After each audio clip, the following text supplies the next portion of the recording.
I need someone to open my video. I'm here and I have the timer working. We cannot turn the videos on. Okay. Hello and welcome to the League of Women Voters of Howard County's 2024 Primary Election Forum with candidates from District 4 for the Howard County Board of Education. I am Valerie Montague of the League, and I am your host for this evening's forum. The League, Iota Lambda Omega chapter of Alpha Kappa Alpha Sorority Incorporated, an association of community services, are pleased to co-sponsor this forum for the Board of Education candidates running in next month's primary election. 9 candidates are running in the Board of Education primary races that have more than 2 contenders. 3 candidates in Councilmanic District 1, 3 in District 4, and 3 in District 5. These are the only Board of Education races that will appear on the primary election ballot. The primary election is on Tuesday, May 14th, with early voting from May 2nd through May 9th. The school board race is nonpartisan, so all registered voters have the opportunity to vote for candidates in the councilmanic district in which they live. In this segment, we will hear from the candidates from District 4, asking all of the candidates the same questions. Our moderator for the District 4 segment of this forum is Dr. Melody Johnson Morales, representing Iota Lambda Omega chapter of Alpha Kappa Alpha Sorority Incorporated. Welcome, Melody.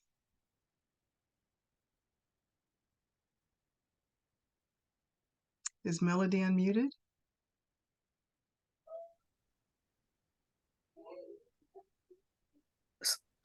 Please unmute. Thank you, Valerie. Good evening, everyone. We will now hear from the Board of Education candidates from District 4.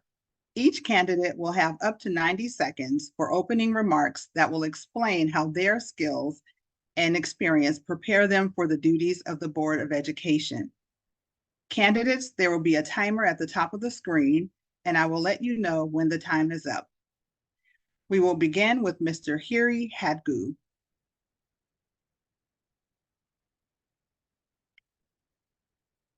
Okay, can you hear me now? Yes. Can you hear me? All right, very good.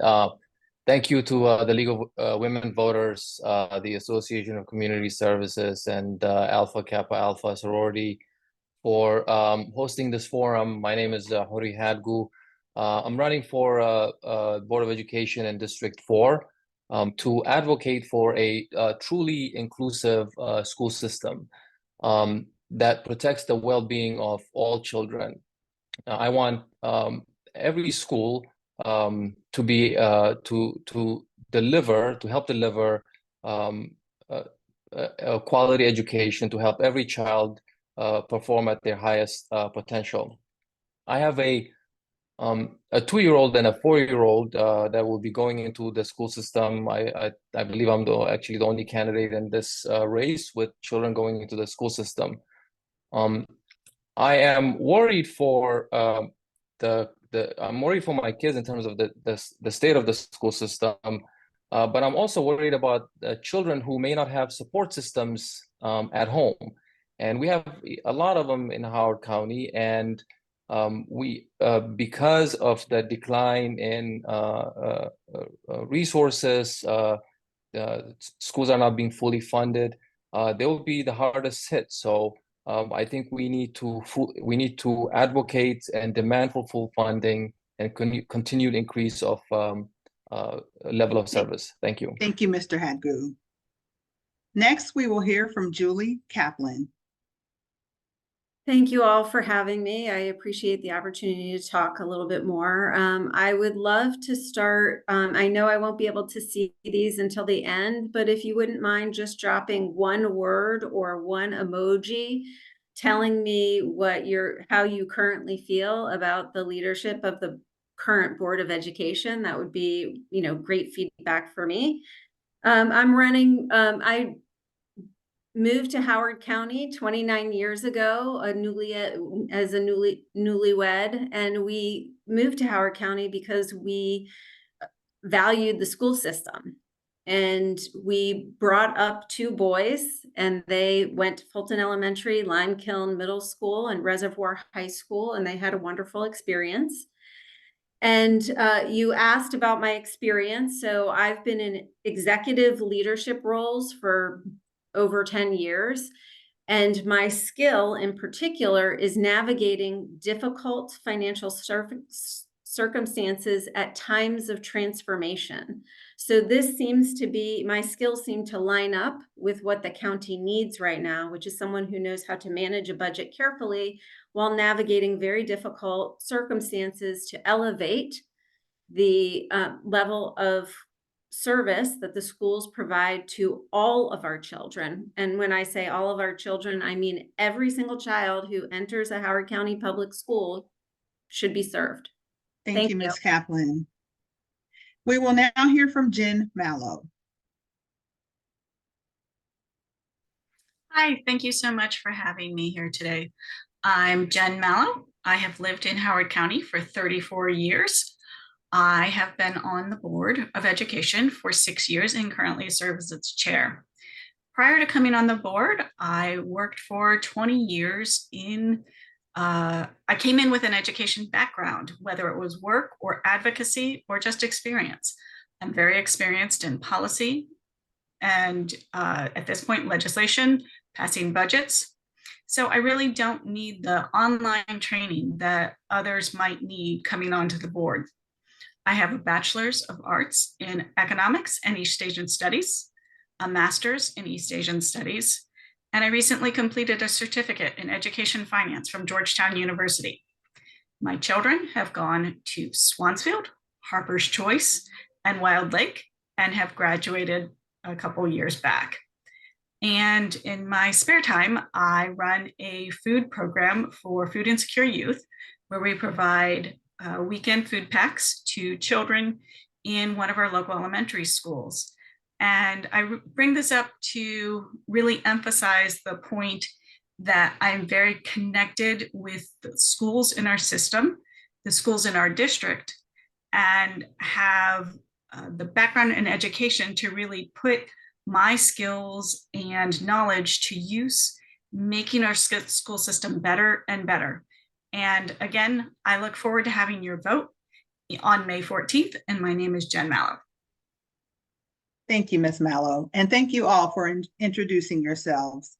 I will now ask you a series of questions. Each of you will have the opportunity to answer each question. I will call on you in rotation. You will have 90 seconds for each answer. Again, there is a timer at the top of the screen, and I will let you know when time is up. For this first question, we will start with Mr. Hagdu. What are the 3 top issues facing the Howard County public school system, and what role do you envision for the board in addressing these issues? Mr. Hagdu? Yes, thank you for the question. I believe the top 3 issues deal with making sure that the school is fully funded, and in fact increasing the funding that goes to the school system. We have classes that are schools that are overcrowded. We have deferred maintenance that needs to be tackled. We have increasing number of school trailers that are supposed to be temporary relocatables that need to be dealt with.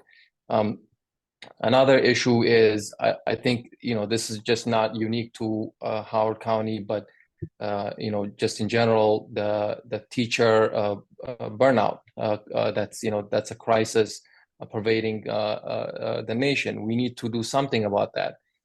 This is an avalanche of a crisis that we are facing, and we need to collectively address that. Lastly, I think with more special focus, I think we need to invest more on to help marginalized community members of our community, because when school level of service declines, there they're hit the hardest, and I'm concerned that there has not Mr. been that Hagdu? focus. Thank you. Thank you very much. Ms. Kaplan? So the top three issues will be one is the financial struggle associated with meeting the needs and demands of the blueprint for Maryland. So making sure that we navigate that carefully without compromising the education of our children. Number two is the educational gaps that were created by having Howard County Public Schools closed for an extended period of time due to COVID. There continues to be gaps. The attendance, there are persistent attendance issues, especially with those in financially difficult situations. And the third issue is that only 30% of the educators in our county have trust in the Board of Education. And these are the people at the front lines of solving the problems that the county is facing. And we need to engage them and restore trust. And to do that, we need to work with them to solve problems and free them from administrative burdens that have been placed upon them. Thank you, Ms. Kaplan. Ms. Mallo? Hi, thank you.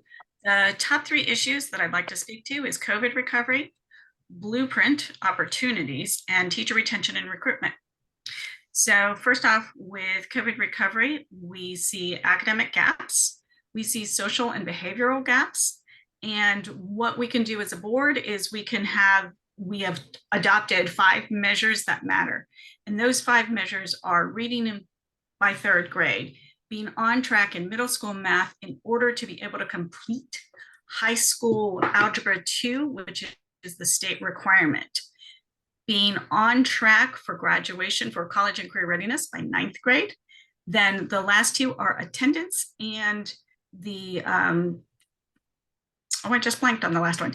So, but those 4 of those 5 measures right there are things that we are paying attention to, and we are putting our money where our mouth is, so that all of those programs, programmatic offerings, and things that are important to supporting those were put into the budget.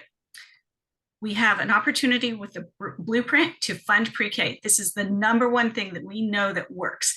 Early child education works. We need to fund it and keep it going, as well as paying teachers a professional salary. And that leads into teacher recruitment and retention. I have more ideas around what the board can do for that, but that is the 3rd key thing that we need to address and can as a board. Thank you, Ms. Mallo.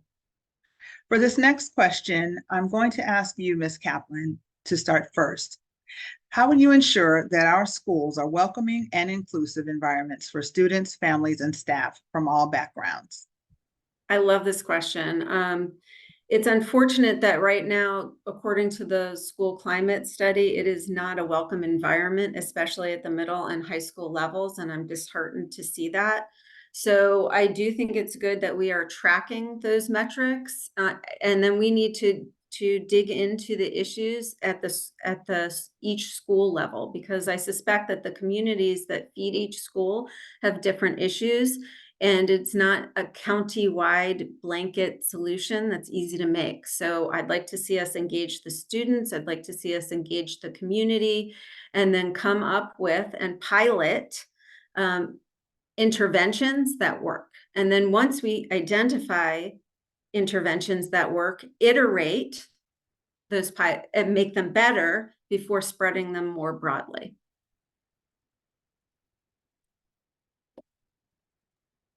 Thank you. Ms. Mallo? So to have welcoming and inclusive schools, 1, we need to have policies. As a board, we need policies that are welcoming and inclusive.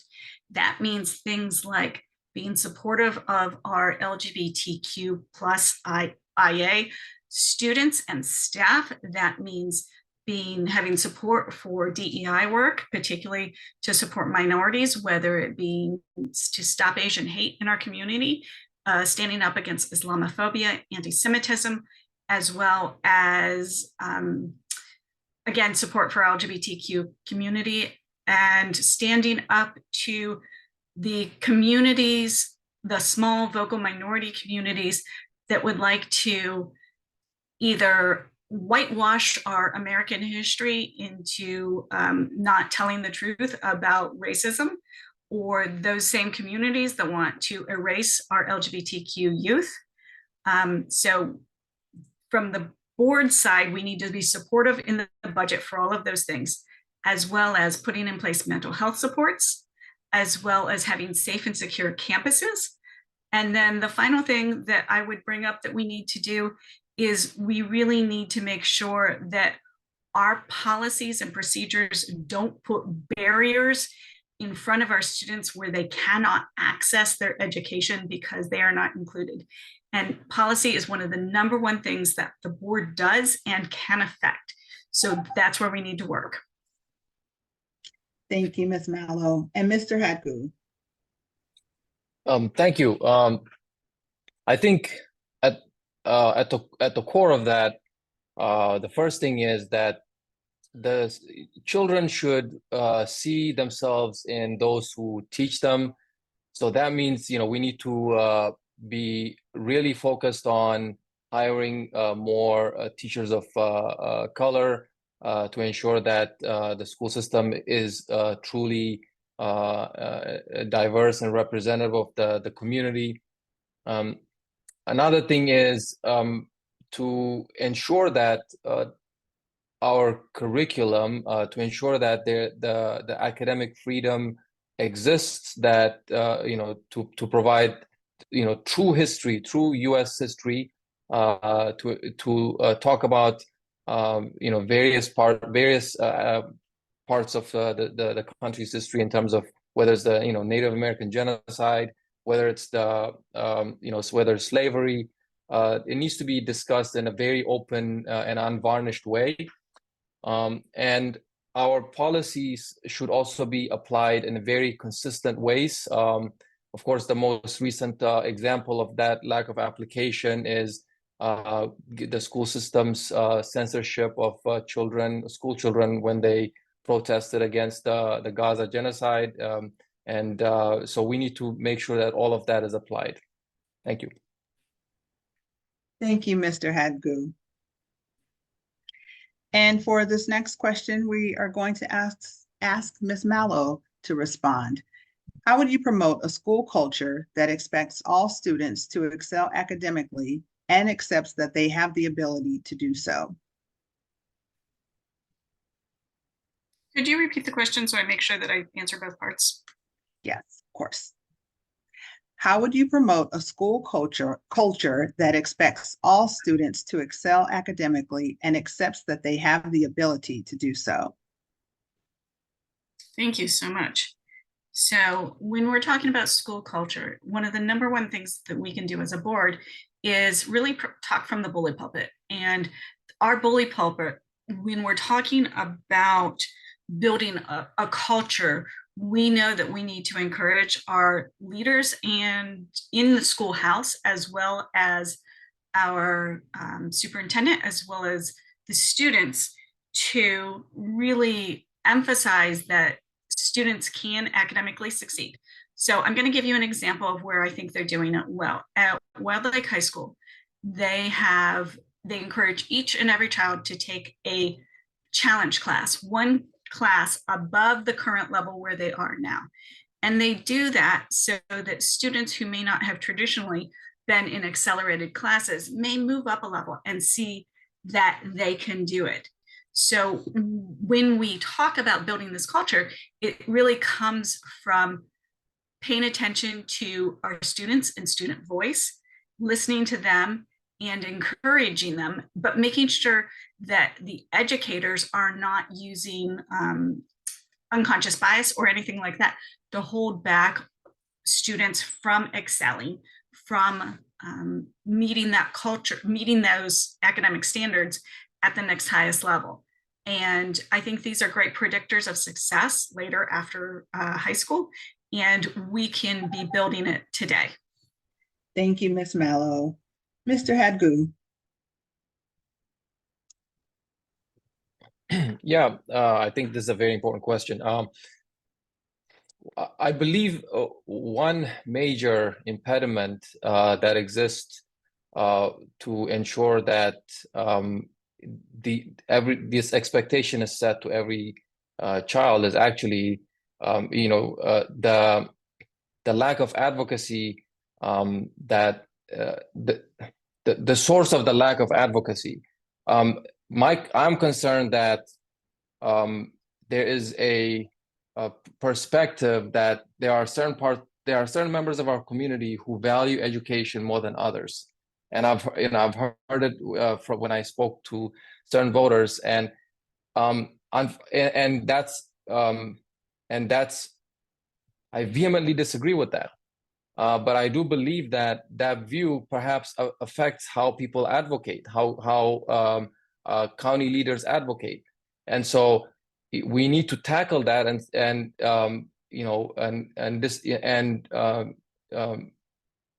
challenge it and make sure that there are resources available in the schools that need them, so that the students who need the help, the students who need to be challenged, receive the individualized attention, so that they can excel at their highest potential. But I would challenge Thank the you, myth. Mr. Hagdu. Thank you very much. Ms. Kaplan? I appreciate this question a lot because I actually have a lot of personal experience with this one. But I'll start by saying that we do need to create a culture that recognizes that every child is different, that each and every child that enters the school hallways, it has value and can progress through time. It is really important that we imprint upon each child that they are capable of improvement, that they are capable of achievement. And we need to erase any preconceived notions that the educators or the staff has, so that they can look objectively upon each child. And this comes from personal experience, where I had an educator explain to me that, or they believed that my son was a remedial student, and that he, we needed to hold back on his education and not pressure him to to advance. We got it through a series of testing, and we learned that that was not true, that the educator had a preconceived notion about him. We do not know what drove that, but it would have affected his whole career at Howard County Public Schools, and that should never happen. Thank you, Ms. Kaplan. Mr. Hagdu, we're going to ask you to respond to this next question. What are your views of Maryland's Freedom to Read Act, which prevents materials from being removed from the catalog of a school library media program because of partisan, ideological, or religious disapproval?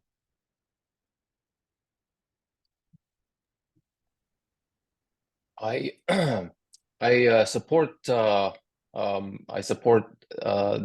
I think I oppose any effort to remove any reading material based on personal beliefs. That's not a place for schools. We should preserve academic freedom to ensure that our school children are exposed to varied aspects of our history, and policies that seek to remove books based on any various beliefs are just simply a backdoor to impose that kind of censorship. So I think as a general matter, I'm opposed to those policies that would remove or censor schools, and I'm supportive of laws that go toward that effort. Thank you very much. Ms. Kaplan? Yep.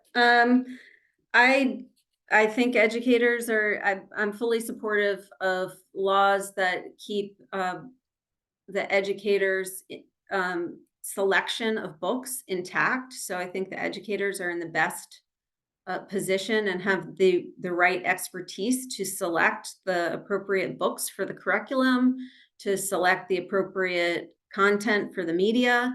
And there is a policy in place for that. So I support, very liberal point of view about what should be included. And I wouldn't see my role on the board as cherry picking any one book. Thank you, Ms. Kaplan. And Ms. Mallo. I fully support the Freedom to Read Act. And I believe that we should trust our subject matter experts, the librarians, the media specialists, the educators. They have loads of classes and information and expertise on child development, what is developmentally appropriate at each level. And I would not want to take the misplaced fears from Moms for Liberty, which is real and present here in Howard County. And they have specifically called for 40+ books to be challenged and effectively banned in our schools just a week ago. So it's real and it's here. And I'm not willing to get rid of The Thin Red Line, a famous World War II novel, because it contains a homosexual relationship. And I'm not willing to get rid of The Diary of Anne Frank because of the horrible anti-Semitism in it or the violence. And I'm not willing to get rid of classics like Lord of the Flies because of its depravity of the human condition. What I am willing to do is to trust our educators to put developmentally appropriate books in our schools, as well as books that are inclusive and allow students to basically see themselves and see others. This windows and mirrors concept where they can see that they are not alone. This prevents suicide, and we need to keep doing it. Thank you, Ms. Mallo. Ms. Kaplan, what is your philosophy on redistricting students to alleviate overcrowding? What factors would you weigh in making redistricting decisions? Okay, redistricting decisions the priority for making those decisions would be the capacity of the schools, and then followed by keeping communities together. So, and having a geographic based redistricting so that communities can remain intact and their support systems that they need can remain intact, and to limit the amount of time spent on a bus for people going to school. Thank you. Ms. Mallo? So as the only candidate here that's done redistricting, I know that it is incredibly complex.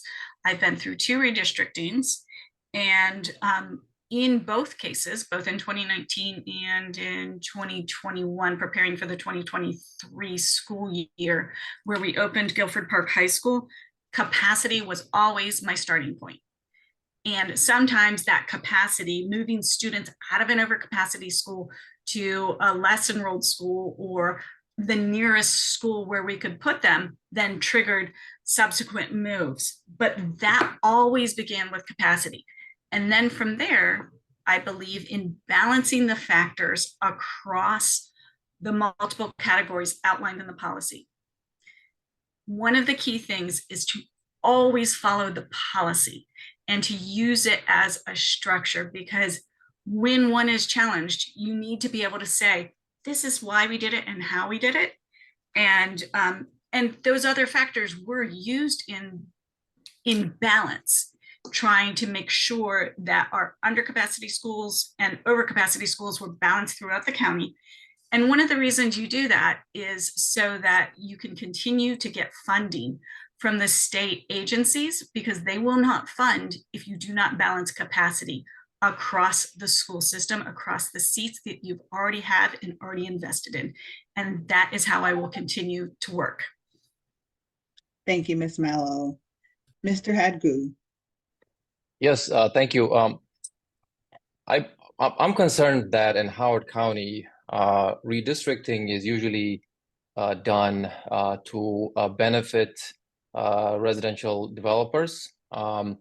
Usually the county is engaged in moving, or the school system is engaged in partnership with the county, is moving around children to make room for to reduce utilization in certain areas, to support approval of more to support approval of developments, rather than for the best interest of the students who need to be who perhaps need to be redistricted.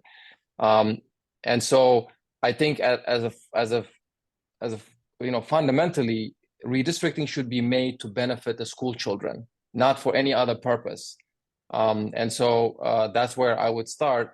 One factor that needs to be addressed is the school system should be feeding the county the right data in terms of the student generation rate from various developments, and historically that has not been the case. And so we need to make sure that that's addressed. And of course, there needs to be a strong, adequate public facilities ordinance that ensures that the schools are not overcrowded. Thank you, Mr. Hagdu. For our final question, I'm going to call on Ms. Mallo. What is your stance on school resource officers in Howard County high schools and in our middle schools?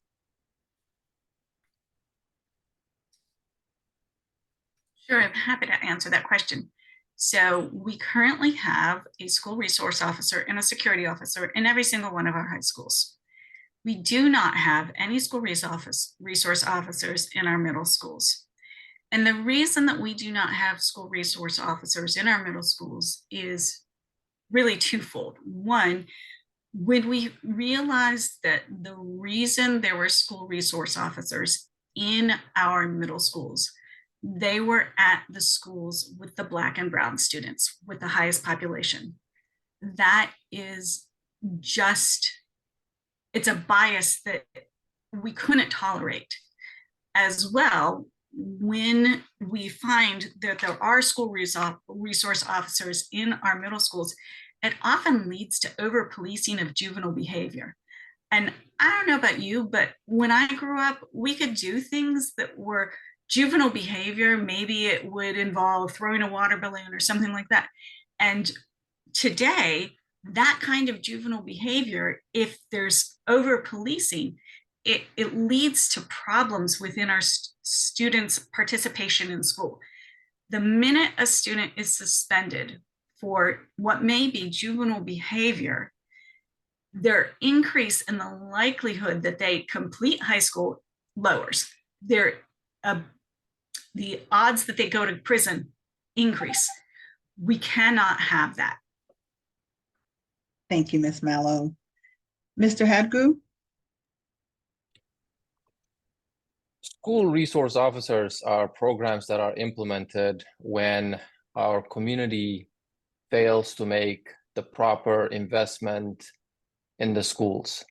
When teachers are overburdened, when we have high class sizes, when it's difficult to manage classrooms, our community resorts to dealing with the flare-ups that result from that by implementing these school resource officers. Accordingly, I believe that we should be going toward a direction of investing more on schools, more classrooms, reducing class sizes, reducing the burdens on the teachers, hiring more, expanding behavioral services, and moving away from school resource officers, because really it's the decline in those resources that benefit the children that leads to the society resorting to implementing school resource officers. So I'm not supportive of them. Thank you. Thank you, Mr. Hagdu. Ms. Kaplan? Yep. I'm not sure that there's any reason to have a school resource officer in middle school. That seems like overkill for what they need to do.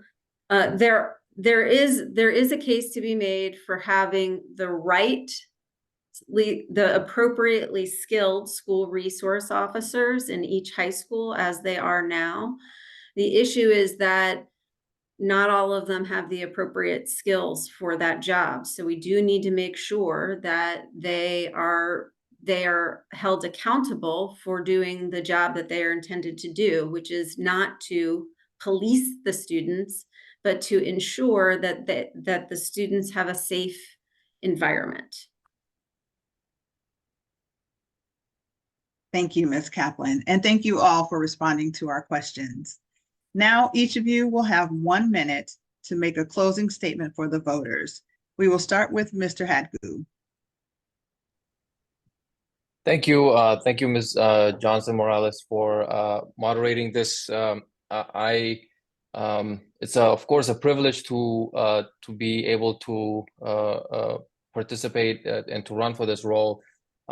My background, I have a degree in nuclear engineering and radiological sciences. I have an MBA. I have participated in various community groups from focusing on police accountability task force to zoning and land use to advocating for the schools. And so it would be just a continuation of that to participate as a board member and just advocate, ask for the money, ask for fully funding of schools. This is what our school needs, what our teachers need, and the students need. Thank you. Thank you, Mr. Hagdu. Ms. Kaplan?